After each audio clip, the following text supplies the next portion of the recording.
Hello, my name is Chris, and in today's video, I'm going to show you how to apply a discount for a tenant.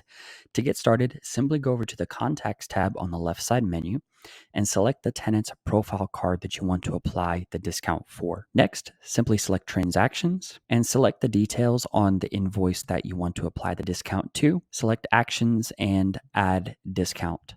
From here, you can add the discount for this specific invoice. You can add any detailed notes regarding this discount that you're going to be applying and simply select confirm. Once you have applied the discount, you'll notice that it shows here that the rent for 1100 only has a balance now of 1000 and there is a discount of $100 applied on May 16th.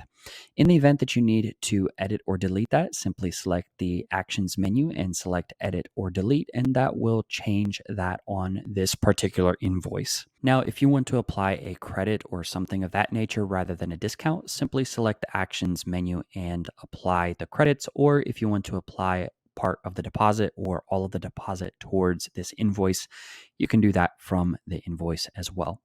And that is how easy it is to apply a discount to a tenant's account. You can start your free trial on TenantCloud today at TenantCloud.com and click Sign Up Today.